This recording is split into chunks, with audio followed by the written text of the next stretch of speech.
This is Erika Belvin, and you're listening to Her Digital Empire.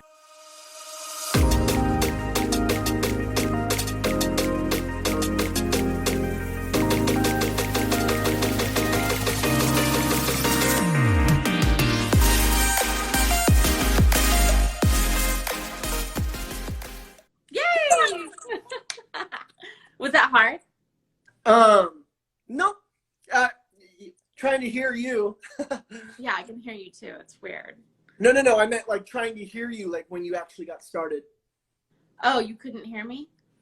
No, that was my cue. I was trying to figure out when you were going. I like making funny faces. Okay, so all right. Well, that's I don't know. Okay, so we'll just get started really quick since we are going to record this. Yeah. That was actually a lot more simpler. I thought we were going to have to like deal with that for like 10 minutes, but seems simple, right? So, I thought so. What? I thought so. Yeah, no, it's fine. Okay, so since we're recording this, this is going to go on our Her Digital Empire podcast. Just so don't forget, if you have not yet, please subscribe to our iTunes, Spotify, Amazon, Music, SoundCloud, okay? Make sure to follow Her Digital Empire and Boss Bay Digital Lab on Instagram because I jump back and forth with tips and stuff. Also, I just wanted to really quickly welcome my husband, Jesse Belvin. He is my podcast producer. He does all my marketing and my ads. He is like a Pinterest wizard.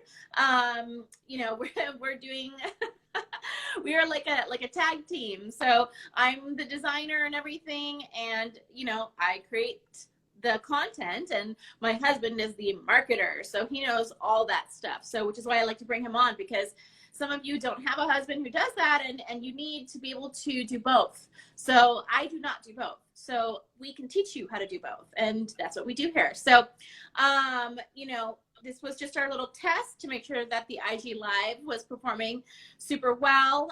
We typically do our podcasts on like our regular podcast software. So far, so good. Right, Jess?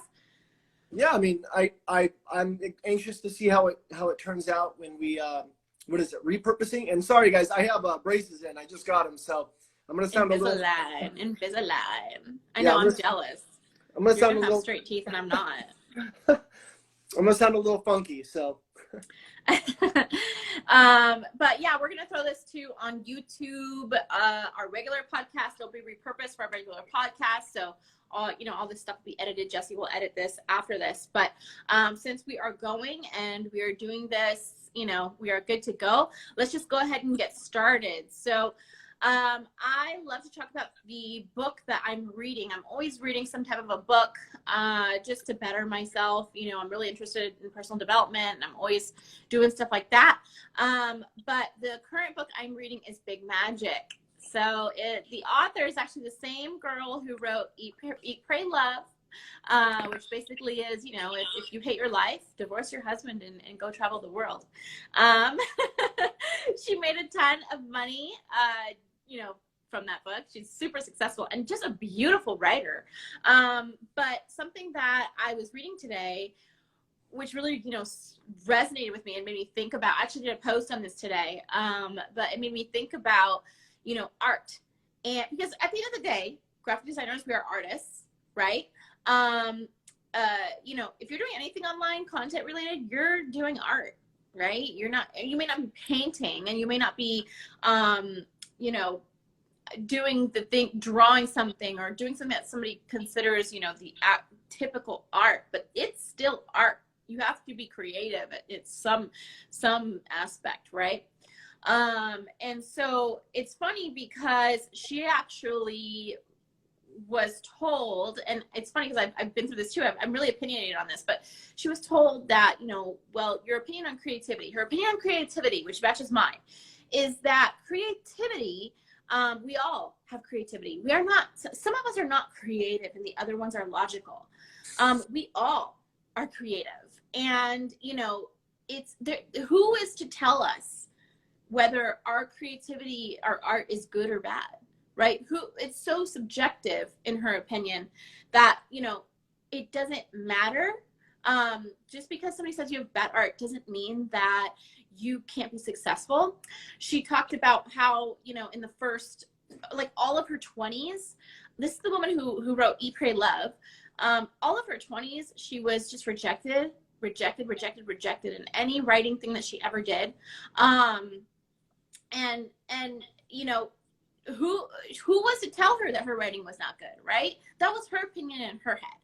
And I mean, I still agree with this because I actually talked about how, so I've always considered myself an artist. I even when I was a kid, I had like my drawings published in like magazines and stuff. That's like how much I love art. I've always, every time my dad for Christmas got me stuff, it was always, you know, an art pad, a drawing pad, new sketch pencils. And that was like what I loved. I loved art, you know. In my 20s, I sold my art. I sold paintings, prints of my paintings. People bought lots of them. That was surprising for me. That was like crazy. You know, modeling. I didn't consider modeling just something where I was taking a picture in front of a car. It was actual art for me, you know. I really put my all into it artistically. And it's funny because in high school, I actually, every year I've had art, I got a D in art. So. Well, that's because you didn't show up. No, I showed up for art. Art's like the thing you show up for. But I got a D every time. And I remember always being so shocked. Like, that dumb teacher giving me a D in art, you know, like who are they to say that I'm good or I'm bad? And it's funny because now I make 6 figures doing art. And if I would have listened to that dumb teacher who told me, oh, you know, you suck, I wouldn't be, who knows where I'd be? I'd probably be bartending still, right? Isn't it crazy too, like, not even to like hammer on the person because I have no idea who it is, but like, isn't it crazy, like somebody who makes probably like 30K a year or something like that, telling you, oh, like, you suck at art, you're not very good at art, and then now like where you're at, you know, the income, that sort of thing, and then it's like, oh wow, this person could have derailed the whole thing. You know? Yeah. I mean, you know, even if the person that is talking crap to you, actually is successful or whatever, screw it, right? I don't care. Like, who are they to say where you're going, what you're doing? Do you know how many times I was told, like, you're a loser kid, you know, you're not gonna, and little did they know I was just going through stuff as a kid. You know, I had so much going on with my family and things that were going on. My whole family, my dad had, you know, his life had unraveled, and I was just a byproduct of it. And little did my teachers know I was just this kid who was just trying to survive that. And I had so much potential in me, and you know what I mean?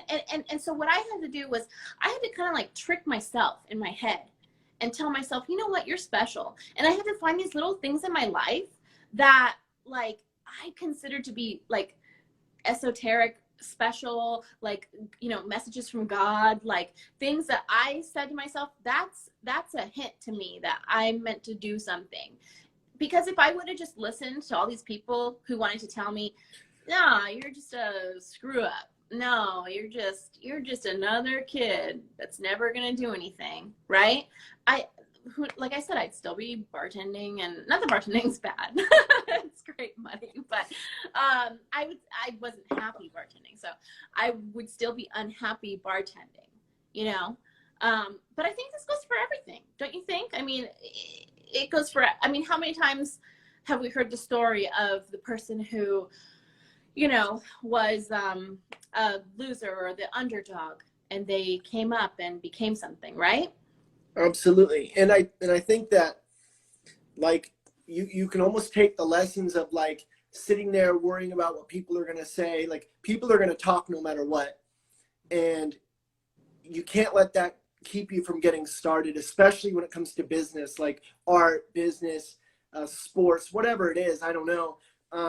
You've just gotta go. I mean, everything is messy, and like you kind of touched on, especially when it comes to graphic design or art or whatever, like, that's all, like, some people might say it's good, some people might say it's bad, and instead of worrying about who's saying what, you just got to get going, because you know what's like just to touch on what you were saying, you Yeah. you had brought up like graphic design, and I'm talking about creativity because that's what I Right. do. Mhm. But you know who I was just thinking about that's like a perfect example of this? So like as a football player, you have to be big and tall and be able to like run people over. And look at look at your quarterback of the Seahawks, Mhm. right? The perfect Russell. example of somebody who shouldn't be what he is, right? Don't you think? Right. Yeah. 5'10", 5'11". Yeah, he wasn't supposed to be there. I'm sure if you look back, I don't know if he's written any books or anything, but I'm sure if you look back maybe in something, I'm sure people have told him, you're too short. You're too small. That's why he fell to the third round, I think it was, because they said he's too short. He's not going to be able to see over the line. And now look at him. playoff bound. Yeah. Yeah, he's married to Ciara. He's, isn't he the reason the Seahawks even have gotten as far as they have? I would say so. Yeah. Yeah. So, I mean, I guess it's kind of like you got to tell yourself you're the underdog, right?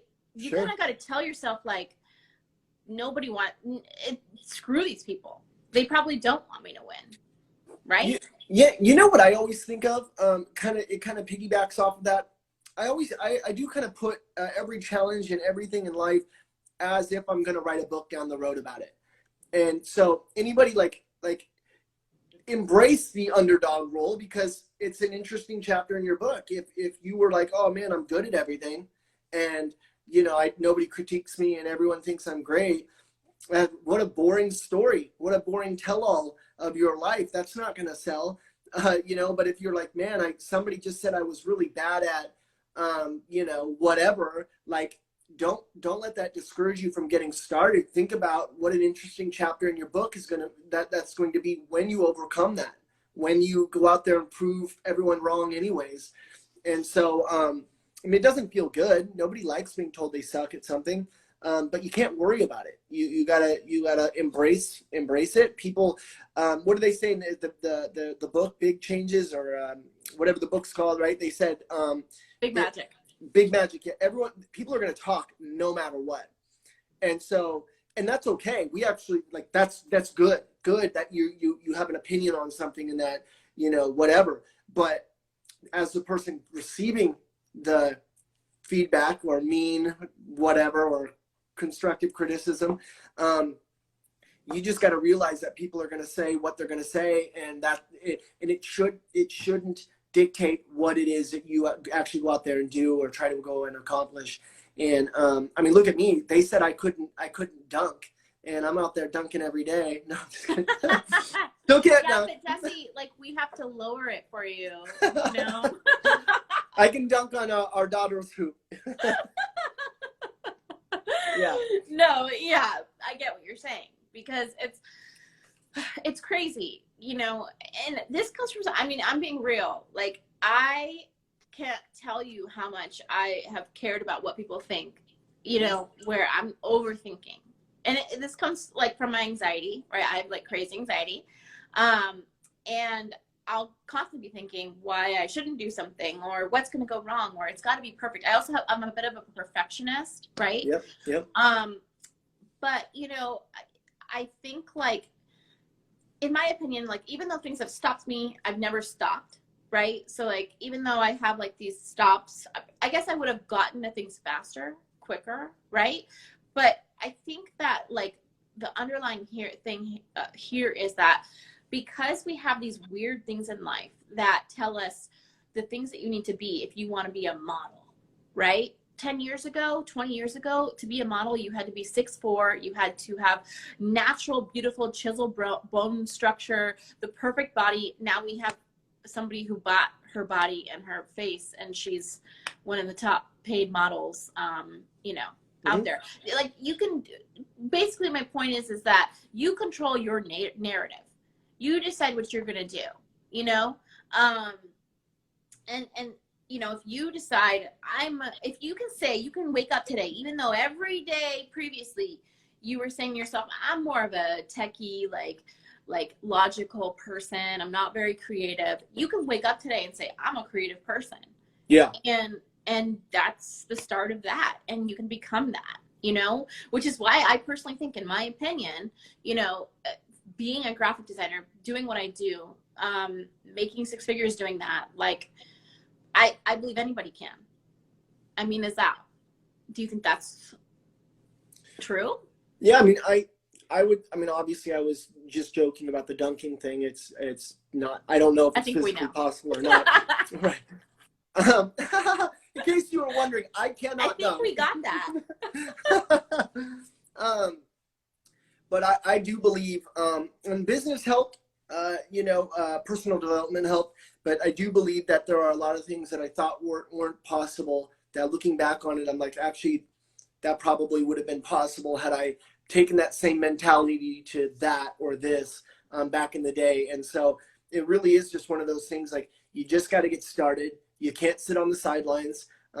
You really just got to get in the game. And yeah, I would say that you're probably going to end up surprising yourself on what you're able to accomplish. Here's a question for you Mm-hmm. that I just kind of like brought up from the other side, because I always like to do this to you. Fair. When it comes to like the natural talent, think like a LeBron. Mm-hmm. You know, he was the right height. He's very just naturally good. That natural talent, everything that you want. You know, in your opinion, does that come into play often? Can somebody who's hardworking, if you know competition's important to you, can somebody who's hardworking, you know, be you know, be compared to somebody who has natural talent like that? Yeah, I would actually say, I don't know about percentages wise, like which one outdoes more, but like, I'm always going to side with the hard worker over a long period of time. Short period of time, that might be different. You know, somebody that's just if we're talking athletics, right? Somebody that's just naturally athletic. But like, for instance, I would rather it, like, you know, business, graphic design, whatever, like, there are people that can draw that get absolutely chewed up and spit out when it comes to graphic design. You know, there's people in business, like, I agree. yeah, I mean, like, I would even consider myself sometimes, you know, kind of not wasted talent, but like, I would consider myself naturally gifted at a lot of things that I don't go as hard at, that, you know, but like, I personally think over time, over the, like, when it's all said and done, because success is a marathon, it's not a sprint. And I firmly believe it's the person that refuses to give up, the person that works their butt off, stays consistent.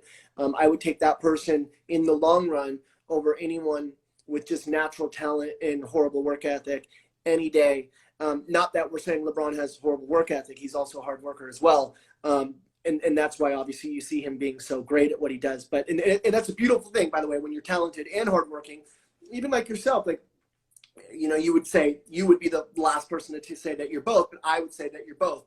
And I would say this is what happens when somebody that's naturally has a gift and works hard and stays consistent. Look what can happen. And so, yeah. Love you too, Brian. Ooh, she is really enjoying this conversation. Can you two speak about how your habits have changed to create and sustain your business and maybe life or something? Habits are everything. You know, Jesse said something a second ago that is so true for me. I don't give myself that credit that I'm talented. I don't think I'm talented. When I said that, you know, I've always been kind of good at drawing, you know, that's kind of like the only thing that I ever really was happy with when as a kid for myself. And that didn't mean that it, like, graphics came easy for me. They were actually really hard for me.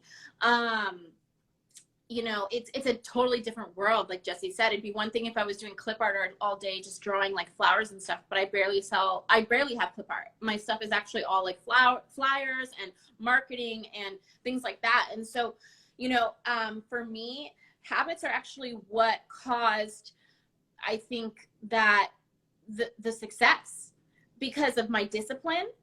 Because in that first year, and Jesse, you remember this, that first year, like when we lived in Connecticut, my first year on Etsy, when I really kind of started blowing up, I mean, I was up till 3 a.m. because I made this decision that my, my habits, my choices would be better than the average like designer. So like what I was seeing in my sector in the industry was a lot of designers were late on their work all the time. Clients were always talking about this. A lot of designers, it was kind of more of like the hustle for them. It was more about just making a quick buck than actually putting their all into their work. I wanted to put my all into my work. I wanted that, like I wanted to put value in my products. So, for me, like the habits of telling myself, you're just going to stay up. I don't care if you're in pain. I mean, I remember just complaining and complaining and complaining, but it didn't matter how much I complained. I still would make sure that my work was done. And then too, I mean, when it comes to like habits, if you stick with something and you don't stop, things just get better. You get better like my work now compared to my work then is so different. Even back then I didn't know if my work was good or bad. It didn't matter. It just sold, and I knew it sold, and I knew I was doing a couple steps better than the people who I was kind of competing with in my brain. Right. So for me, I just knew if I could just get better and better and better, that eventually I like my business would pay out what I thought, like what the value that I was giving to my clients. And so, for that, I think those kind of habits are actually way more important than even just like this simple, mundane, like every day do this, and this, if that makes sense. Does that make sense? Yeah. And, one of the things that I would say is that when it comes to habits are always, you're always developing new habits. I mean, if you're trying to grow, if you're trying to succeed, like you don't come out of day one like perfect. And one of the exercises that's helped me is like, I was actually talking to a friend a couple of years ago, and he had mentioned, I found myself kind of plateaued at something, and she wants to know as far as business and lifestyle, and it can kind of go for both. Scheduling is obviously a huge thing in just about anything you do. If you're busy when it comes to vacationing, traveling, or business or working. And it was so funny because I remember sitting there with my friend, and he was saying, okay, think of somebody that you look up to. And I was like, okay. And I came up with the person that I look up to, and it was in business. And he said, okay, now name one thing that you think that person does better than you, right? That you're struggling with a habit and that person's probably really good at. And at the time I had said scheduling, planning the week, doing that sort of thing. And he said, okay. But before I even told him what it was, he said, I'll bet whatever you came up with is something that you could fix relatively quick. And it was so crazy that he had said that, because the one thing I came up with wasn't impossible. It was a habit that I needed to form, planning my week before the week began. And then all of a sudden I became obsessed with that thing. And sure enough, was able to, as I'm trying to grow, have this new successful habit that maintained this, that was able to produce this new level of success I hadn't had before. And so that's, for myself, I would just say, you don't come out of the gate with all these habits. There's stuff that you have to develop as time goes by, and that's a great exercise. Think of people that have what you want and ask yourself, what's one thing, not 10 things, what's one thing that they do that is better than you? And chances are it's something that you can fix relatively quick or improve on, and you'll see that you were probably right and that the success usually comes with that. I agree. It's funny. Something that served me like in my first year that doesn't serve me now. So I had to form new habits, which, I haven't even talked to you about this, is my competitive behavior. Mm-hmm. So like in my first year, like all I knew was that I just had to like sell more than my competitors. I had to make more than my competitors. I had to, put out more work than my competitors. And that's what pushed me, where every month in my first year was a better month than the year before, or the month before. Mm-hmm. So that served me really well. And I had been carrying that habit of competitiveness because it worked for me before. But this year, where I'm learning how to scale, I have a coach now who's teaching me how to scale, who's teaching me how to give tasks off and things that are important so that I can scale, is showing me that like I have to let that habit go, because there's things that are more important. There's other habits that are more important that are going to get me to the next level. Yep. And, you know, it's just like it's just a perfect example of what you just said. It's just because, you know, those habits worked for you before in this level doesn't mean they're going to work for you in this level. Yep. So, yeah. So, you know, and then, you know, there's good habits and there's bad habits, you know? So, I mean, that's my opinion on that. You know, I think like, for me, like discipline is like one of my top things that I would say that I have, because, you know, I'm not one of those crazy confident people. I'm not. I am super like, I guess like humble. Like I don't think of myself as this big deal or whatever. Mm-hmm. So when I think of like somebody who's I'm competing with, I don't think to myself, well, I'm better than them. I have nothing to worry about. I actually don't think that way, which is why I actually work harder. I think that's what drives that. So that's what causes me to like have those crazy habits, because I feel like I'm the underdog. Yeah. And I feel like I have to work hard, kind of like what I compare myself more to like the Russell Wilson, who is naturally short and has all of these other people who were probably very tall and probably very equally talented. And there was something else that he had to do in his head, in his mentality. He's actually like somebody who is very big on personal development. Yep. You know, and I think it's that personal development for him that was like the extra step for him that made him just a little bit better than his competitors, you know? Maybe that's my thing. I really don't know. I don't know. I mean, who knows, right? I mean, you work hard and you're, you know, you do all the right things and you stay consistent. Just like at the bottom, I'm trying to read the message too. Consistency is key, and you are a model person when it comes to consistency. You're the first one up and the last one to go to bed, and you've been that way for years. And you touched on being late. You're never late. I mean, you're always. That's something that you said from day one you were going to be, and it's paid off. I think I'm okay with pain too. I think you got to be okay with pain. A little bit, yeah. That's like a big part of it. You know, it's you got to be okay with just. I mean, how many times? A great example would be like exercising. Like if you want to, like every time I remember when I was getting really good with being on the treadmill. Sure. I always told myself I wasn't a runner, and I'm not a runner.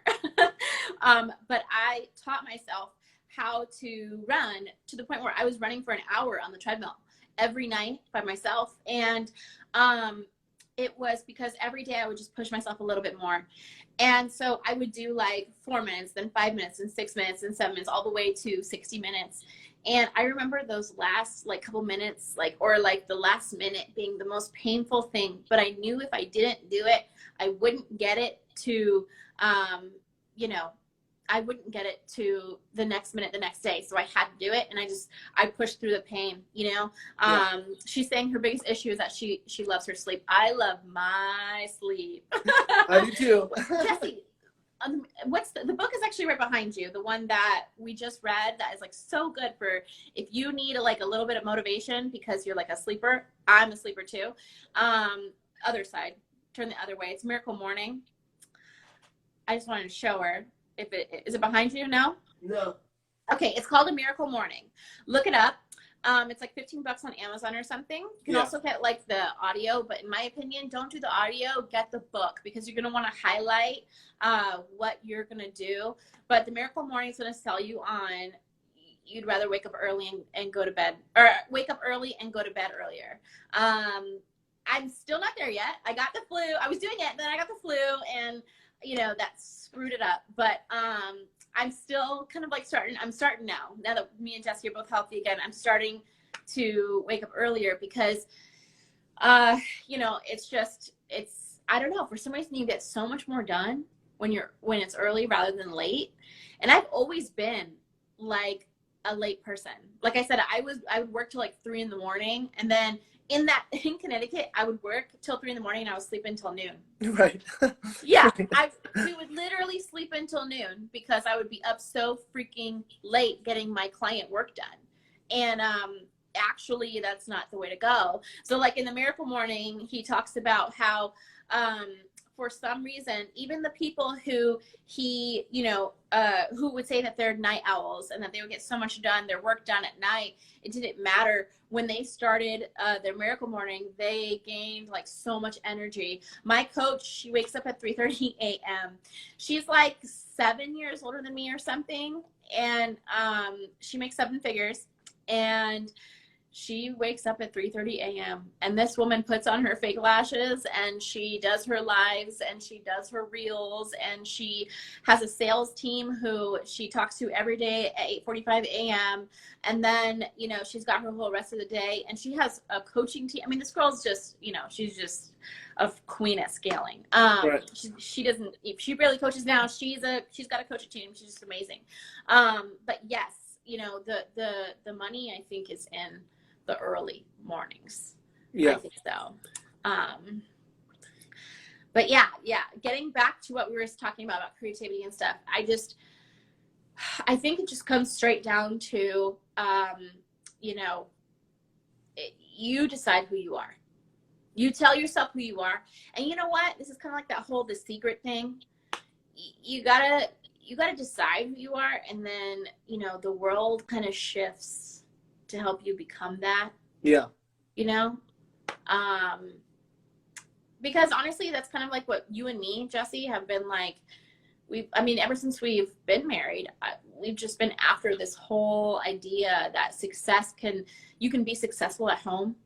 Me and Jesse, like, our marriage is crazy.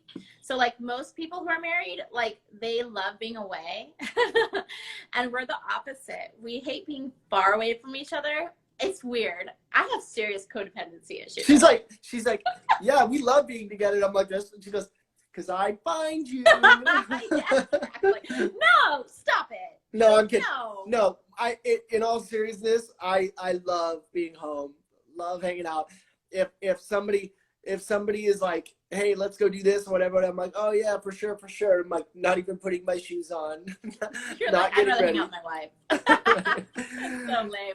I'm like playing video games at home, hanging out. My wife's like, hey, do you want to go out? I'm like, nah, it's okay. I think that's why, like, our dream house that we will be getting is gonna have to have a movie theater. 100%. It's gotta have a gym. Like, I just don't like leaving. I love we need a gym so I can say I have a gym and just look at it. Yeah, just so you can say. Right. Yeah, it's like my elliptical. Right, that's collecting dust. But yeah, it's funny because, like, I talk about how, like, I was just talking about how, like, you and me were weird like that. So Yeah. like, we've literally created our reality. Yep. To be what we want it to be. We literally now are working from home every day, and we don't have to get a job. We don't. No. Like that, and that, because that is our standards. Everything starts with your standards. Yep. That's my opinion. If you tell yourself there is no freaking way I'm working a job like by the end of 2021, and I will do anything. You're going to be up till 3 a.m. working to make sure that happens. The opposite's true too. Like, if you tell yourself you suck and that you can't do something, you won't be able to do it. It is true. It's like, now, to go back, there are physical limitations, but for the most part, if you tell yourself positive things and you say you can accomplish something, you are in a much better position to actually accomplish that. And, I've had people tell me in my life, oh, you can't do that. There's no way that's going to happen, blah, blah, blah. And it's like, it would be so easy to be like, yeah, you're right. I can't do that. And then it's like, and then that's it. That's the end of the journey. That's done. But if you can get yourself, telling yourself positive things and not just saying it to say it, but like really committing to it, good things can happen for sure. Well, they've proven that even in science. They've proven that with you know, people who lose like movement in their legs and stuff, and Yep, so they yep, start with their brains, yep. and you know, it's the brain work of you know, feeling. And I mean, people will start walking again. I mean, it's insane. I mean, we even know people who, you know, have gotten as far as that. But you know, your mind is just so powerful. And if you start, and I'm not even saying that I have a strong mind, because in some aspects I have a strong mind, in some aspects my mind is weak. You know, I think it's that anxiety in me. And I struggle with anxiety, and I struggle with self-confidence a lot. And I think that self-confidence, you know, it's like this thing that I've learned that even if you have that and you're like, man, that all sounds nice, Erica, but you know, like I have this and this and this going on in my life. Listen, like that voice is always going to be there.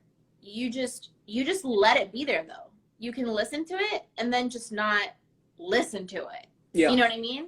You can let it, like this is said in Big Magic too, is that, you know, you can allow that voice to go on the road trip with you. You just are not going to let it drive the car.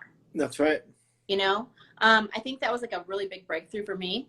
Was it wasn't so much that I was gonna fight this you know, insecurity about myself. It was that I'm just not gonna focus on it. Sure. It's gonna be there, but I'm not gonna let it run my day. You know, and I think that is also like the secret and stuff, because it's all about like what you focus on. Right? Because if you even focus on, I'm not going to be insecure, I'm not going to be insecure, I'm not going to be insecure, you're still focusing on being insecure, or, you know, insecurity. So the idea is just to shift and just do. And in my opinion, the easiest way for me to ignore those things that I'm telling myself, whatever the heck you're telling yourself, you know, as to why you can't do what you want to do, is just action. That's true. Action is the only thing that can overcome like your brain, in my opinion. That's just my experience. You know, even though I'm telling myself, you can't do this, you'll never be this, you're a loser, blah, blah, blah, blah. It doesn't matter. I'm still going to do it anyway. Yeah. You know, that's my opinion. That's spot on. Yeah, but yeah, so I feel like we've been talking for a minute, right? Way longer than previously discussed. That's okay. Yeah. If you got on this live and you liked, like, you know, this is what me and Jesse literally talk about, like on our podcasts. We just talk like this. I mean, you know, it's crazy because we've been through so much and we've had so many ups and downs. You know, we are not like, you know, people who are going to act like we're perfect, and, you know, we haven't had low moments. Everybody has low moments, and we love to talk about those things. We love to, you know, just share it, because who knows? Maybe it'll help you. It helps us by talking about it. Definitely. So, you know, this is our first live that we're going to turn into a repurpose into a podcast. But definitely, if you have a moment, please go to Her Digital Empire on like iTunes, Spotify, SoundCloud, and, you know, subscribe and check out our other stuff too. We have so much other stuff that we've talked about that's just, I mean, you know, it's really cool. And like I said, Jesse, if ads and stuff are for you, Jesse is like who you want to listen to. I'm all things like design, and like I just said, just being real about my psychology and things like that. But yeah, I'm gonna close this out. We're actually going to be live tomorrow on my other account, Positive Digital Lab. It's at Positive Digital Lab on Instagram. I'm going to be actually interviewing an esthetician here in San Diego. She's super successful. She has, phone's dying. She has done, you know, celebrities makeup. She has worked on so many magazines and things like that. She's just going to be phenomenal to talk to. She's going to dish some secrets and things like that. She started from 0 clients because she had to let go of her previous clientele because she was working for a corporation, and said she didn't want to do it anymore. Just like me, you know, I said, screw bartending. I hate it. I want to be happy. And that's exactly what she did. And now she's a full-time esthetician, still successful even through the pandemic. So we'll be chatting with her tomorrow. But thank you guys so much for tuning in. And I hope to see you on our next live. And I hope to hear from you. And let me know what you think of our podcasts. Our next podcasts are going to be releasing soon. So we will chat soon. I'll go ahead and end this.